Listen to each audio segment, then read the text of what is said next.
Hello there, gang, and welcome to another episode of Miscellaneous Behavior. And what we're going to talk about today is why Batgirl had to die.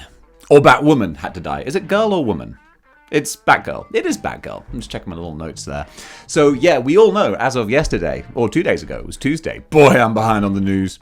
That Warner Brothers has completely scrapped the Batgirl movie. And this is a big, big movie. This was going to be another big DCEU cinematic release. It had Michael Keaton coming back as Batman. God, that's a heartbreaker. Apparently, it was a love letter to so many different elements of the Bat franchise. And guess what?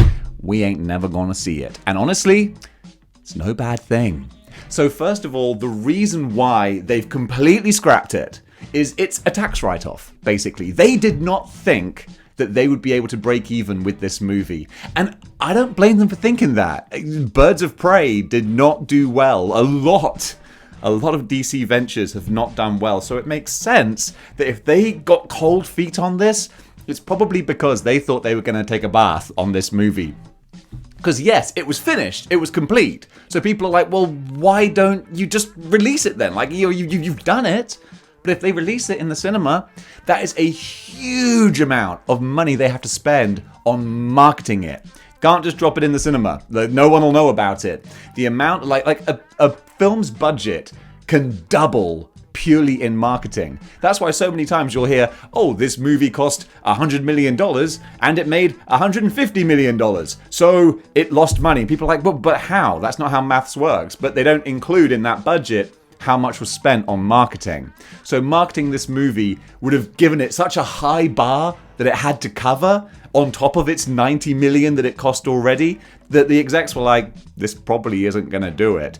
So it's a shame. But the fact of the matter is, if movies don't make money, then companies are going to stop making them. So in order for Warner DC to keep making more movies about the properties that we love, they've got to avoid losses. So if Batgirl was going to lose money, I'm happy for it to be scrapped. Even though I would have loved to have seen what they did, really just for Michael Keaton and the nostalgia, I'm happy that they made the decision to scrap it because they can actually still not necessarily make money, but reduce pretty much all of their losses by making it a tax write-off. I'm not going to sit here and tell you how taxes work because I don't know much of that myself. But the fact of the matter is, if they say this was a bad investment, we invested $90 million and we got nothing back from it, then they can write that off against other stuff and do some legal finanglings and actually make the books balance in their favor. The proviso with that, unfortunately, is that legally, they cannot release, no one can see it. Because if they put it out for any kind of profit, and the thing is, how do you measure profit exactly? Like, they could put it out for free. They could just put it out there for free. But then again, like, are they profiting from even like YouTube views? You know, they just can't. Because also, Warner Brothers don't care. The thing you got to remember is, Hollywood executives, people who own shares in Warner Brothers or whatever, they're not necessarily comic book fans. They don't give a monkeys. Like, if someone told you, oh, hey, I'm going to release this handkerchief that people want, but it will probably cost you several million as an investor, I'd be like, don't release the handkerchief. And you'd be like, yeah, but loads of people want to see this handkerchief. I'm like, it's a handkerchief. I don't want to lose millions of dollars. Get rid of the handkerchief. Don't know why I chose a handkerchief, but there you go. So that's why it's never going to see the light of day, even for free. Because even if they put it out in any way, shape or form, then it's going to be on them to prove like, oh no, we're not profiting. It's just not worth it. Because they don't care. They don't care about comic book characters, and that's fine. They care about profits. And if the film makes money, they're going to make more of them. And that can be good and bad.